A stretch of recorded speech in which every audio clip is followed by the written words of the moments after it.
जो लोग मेरे इस चैनल पर नए हैं या फिर मेरा ये वीडियो पहली बार देख रहे हैं, वो मेरा YouTube channel political Tamasha with doctor Arshi को सब्सक्राइब करके वहां पे लगी बेल आइकॉन को जरूर दबा दें ताकि आपको हमारे आने वाले हर वीडियो की अपडेट्स मिलती रहे।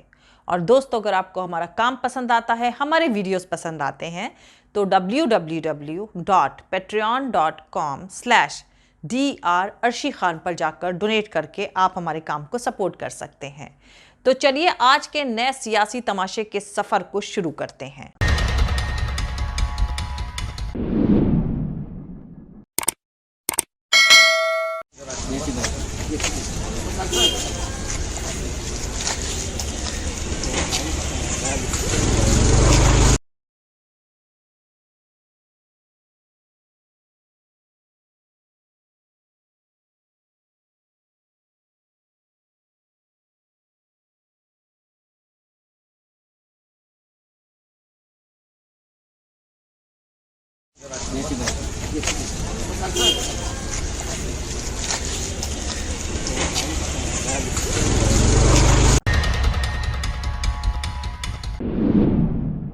ये वीडियो जो आप लोगों ने अभी देखा है, उस वीडियो में दिख रहे लोग गुजरात 2002 दंगों में बिल्किस बानो रेप केस के मामले में सजा याफ्ता कैदी हैं। इनका स्वागत आरती तिलक लगाकर मिठाई खिलाकर किया गया है। अब थोड़ा और इंतजार करें, इन रेपिस्टों के सम्मान में रैली भी निकाली जा सकती है। जब गैंग रेप हुआ था तब बिल्किस 5 महीने की प्रेग्नेंट थी। उनकी एक 3 साल की बच्ची का कत्ल भी उस वक्त कर दिया गया था। यही है नए भारत की बुलंद तस्वीर। ये वो लोग हैं जिन्होंने 3 साल की बच्ची को पत्थर पे पटक के मार दिया और 7 लोगों को जान से अलग मार दिया। कल गुजरात की बीजेपी सरकार ने इनको छोड़ दिया है। 11 मुजरिमों को छोड़ा जाना एक नॉर्मल खबर नहीं है जिसे आपने अखबारों में पढ़ा या टीवी पर देखा। ये खबर तय करने जा रही है कि भारतीय सोसाइटी इसे किस तौर पर लेती है। जिस तरह हिंदू मुसलमान दंगे, लिंचिंग नॉर्मल वारदात की तरह करे जाने लगे हैं, तो क्या रेप के गुनाहगारों को छोड़े जाने को भी नॉर्मल इंसिडेंट मान लिया जाएगा? अभी कल ही यानी 15 अगस्त इंडिपेंडेंस डे के मौके पर लाल किले से मुल्क के प्रधानमंत्री नरेंद्र मोदी ने वुमेन पावर यानी नारी शक्ति के रेस्पेक्ट का नारा दिया था, जो जुमला बनकर अब रह गया है। और बिल्किस बानो गैंग रेप के सभी 11 गुनहगारों को गुजरात की बीजेपी सरकार ने उम्र कैद की सजा से रिहा कर दिया है। तो दोस्तों, आजादी की 75वीं सालगिरह पर प्रधानमंत्री ने लाल किले की 4 दीवारी से औरतों की रेस्पेक्ट की बात करी और आज ही गुजरात सरकार ने बिल्किस बानो के बलात्कार के 11 गुनहगार लोगों की उम्र कैद की सजा माफ कर दी। बाकी बीमार टीबी पर हर शाम नफरती अफीम की खुराक लेकर अपने बीमार दिमाग को तंदुरुस्त करने वाले लोग महिलाओं का सम्मान करते हुए आजादी का अमृत महोत्सव मनाना जरूर जारी रखें, क्योंकि उनकी सोसाइटी में जेल से रिहा होकर रेपिस्ट पधारे हैं। 5 महीने की प्रेग्नेंट बिल्किस बानो की फैमिली के 7 लोगों को मारने के बाद उसके साथ तब तक बलात्कार किया गया जब तक दरिंदों को यह यकीन नहीं हो गया कि वो भी मर चुकी है। जुल्म का शिकार वो बेचारी उन क्रिमिनल्स को यह तक नहीं बता सकी कि वो मां बनने वाली है, क्योंकि उनमें से एक दरिंदे ने उसके मुंह पर पैर रखा हुआ था। आज गुजरात की बीजेपी सरकार या डबल इंजन की मोदी सरकार ने इन गुनाहगारों को जेल से आजाद करके गुजरात की जमीन पर वापस आजाद घूमने का मौका दे दिया है। एक तरफ उनके पाखंडी लोग भारत मां की जय बुलवाते हुए पीट पीट कर किसी की जान ले लेते हैं, तो दूसरी तरफ बलात्कारियों और कातिलों को उम्र कैद की सजा खत्म करके दोबारा आजाद छोड़ दिया जाता है। आज गुजरात की बीजेपी सरकार दूसरी बार बिल्किस बानो की अस्मत के साथ खेल गई। हजारों बेगुनाह जेलों में बंद होंगे, लेकिन उन्हें माफी पॉलिसी के तहत बरी नहीं कर सकते हैं। पर दूसरी तरफ बलात्कारियों को इसी माफी पॉलिसी के तहत बरी किया जा रहा है। दरअसल ये सब सोची समझी रणनीति के तहत किया जा रहा है, क्योंकि चुनाव है गुजरात में और इन दरिंदों की रिहाई पर सवाल नहीं उठेंगे बल्कि वोट मिलेंगे। हिंदू मुस्लिम एंगल की सियासत खिल उठेगी। लेकिन कल के उस सियासी तमाशे का क्या हुआ जो मोदी जी लाल किले से बोले थे? नारी सम्मान की काफी बातें करी थी। जरा सोचिए दोस्तों, जिस गुजरात में former IPS Sanjiv Bhatt, activist Teesta Setalvad, former DGP BR Sreekumar वगैरह बंद हैं, उसी गुजरात में एक सरकारी छूट पॉलिसी के तहत बिल्किस बानो गैंग रेप के 11 गुनहगार मंडे को जेल से बाहर आ गए हैं। गैंग रेप में गुनहगार करार दिए गए मुजरिमों को आपने कहीं छूटते देखा है? जाहिर सी बात है, नहीं देखा होगा। लेकिन ऐसा गजब का कारनामा भी गुजरात की बीजेपी सरकार ने कर दिखाया है। न्यूज एजेंसी पीटीआई के मुताबिक 2002 बिल्किस बानो गैंग रेप में सभी 11 उम्र कैद के क्रिमिनल्स गुजरात सरकार की छूट नीति के तहत गोधरा उप जेल से बाहर आ गए हैं। खबर के मुताबिक पंचमहल के कलेक्टर सुजल मायात्रा ने कहा है कि कुछ महीने पहले गठित एक कमेटी ने मामले के सभी 11 दोषियों को रिहा करने के फेवर में आम राय से फैसला लिया था और गुजरात सरकार को सिफारिश भेजी गई थी। 14 अगस्त संडे को उन्हें उनकी रिहाई के ऑर्डर मिले थे, जिसके बाद Bilkis Bano gang rape case में उम्र कैद की सजा पाने वाले इन सभी को रिहाई 15 अगस्त यानी इंडिपेंडेंस डे के दिन दे दी गई है।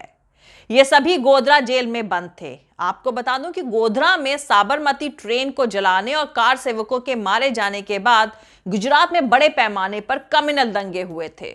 उस वक्त नरेंद्र मोदी गुजरात के चीफ मिनिस्टर हुआ करते थे। गोधरा कांड के बाद वायलेंस के दौरान भागते वक्त 3 मार्च 2002 को अहमदाबाद के पास रणधी कपूर गांव में एक भीड़ ने बिल्किस बानो के परिवार पर हमला किया था।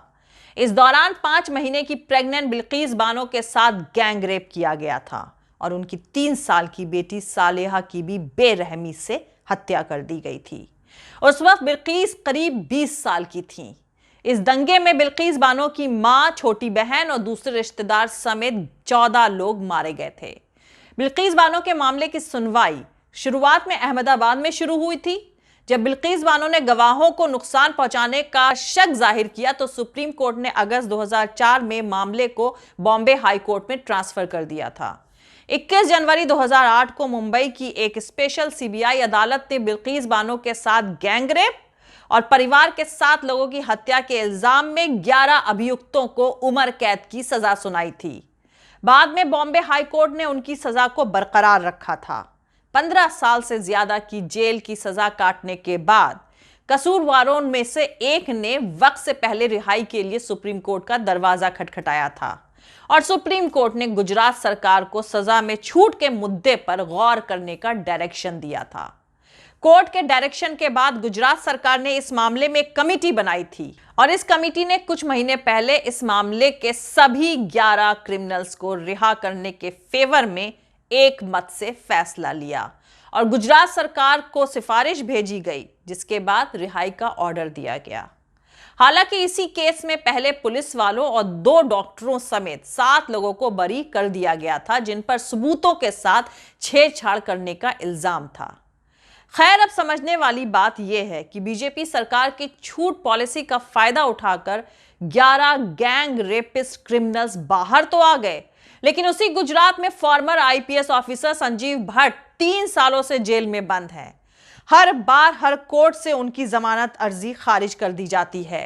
इसी तरह सुप्रीम कोर्ट के एक फैसले के बाद एक्टिविस्ट तीस्ता सीतलवाड़ और former IPS BR Sreekumar को गुजरात पुलिस ने गिरफ्तार करके जेल में डाल दिया है। वहीं कत्ल और रेप से याद आया उत्तर प्रदेश का हाथरस केस और जर्नलिस्ट सिद्दीक कप्पन।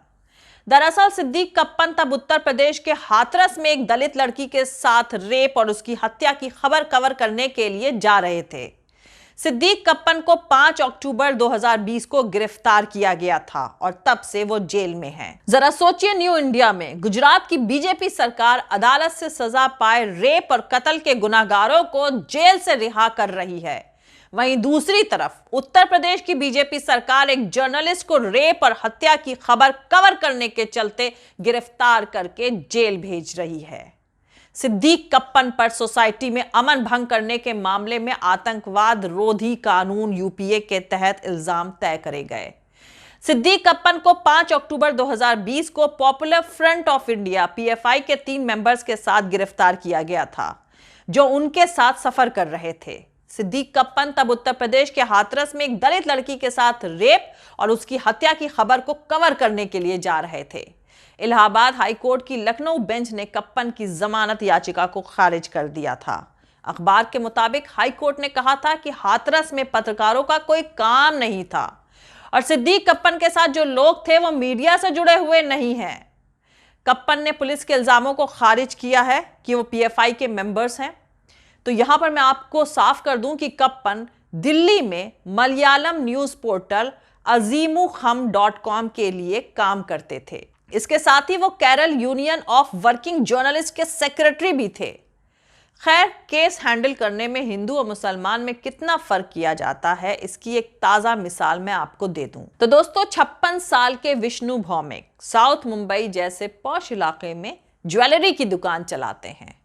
वो अफजल के नाम से कल सुबह 10:39 से 12:04 तक रिलायंस हॉस्पिटल में 9 बार कॉल करके मुकेश अंबानी को परिवार समेत 3 घंटे में खत्म करने की धमकी देते हैं।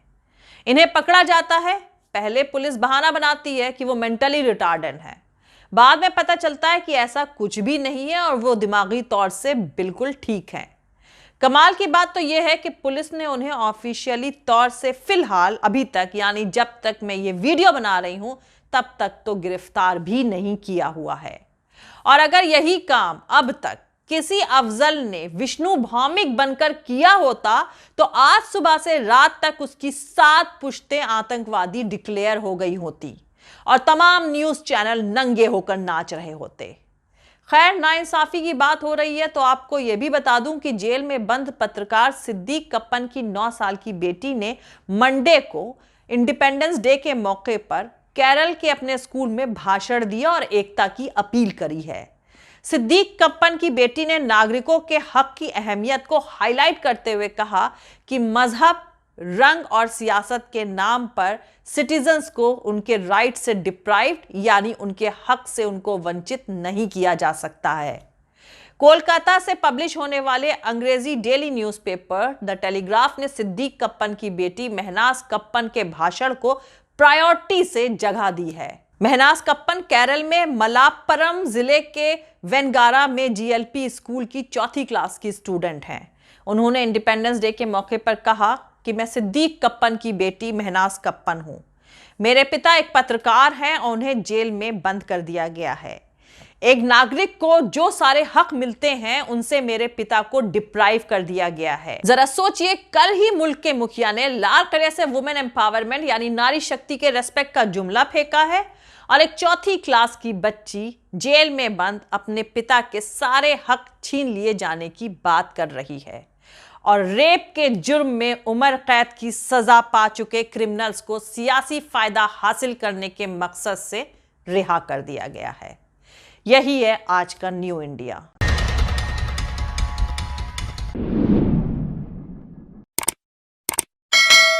मिलते हैं अगले वीडियो में किसी दूसरे नए सियासी तमाशे के साथ। जय हिंद, सत्यमेव जयते, अल्लाह हाफिज। दोस्तों, हमारा पूरा वीडियो और दूसरे और वीडियोस देखने के लिए हमारा YouTube channel political Tamasha with doctor Arshi को सब्सक्राइब करके वहां पे लगी बेल आइकॉन को जरूर दबा दें ताकि आपको हमारे आने वाले हर वीडियो की अपडेट्स मिलती रहे।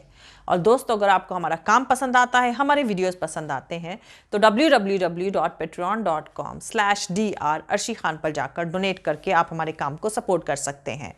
दोस्तों, अगर आपको हमारा वीडियो पसंद आता है तो लाइक और शेयर करना हरगिज नहीं भूलें। आप हमें फॉलो भी कर सकते हैं हमारे ट्विटर, इंस्टाग्राम और फेसबुक पेज पर। मेरा ट्विटर हैंडल है @arshi_aziz Khan। Thank you. मिलते हैं अगले वीडियो में।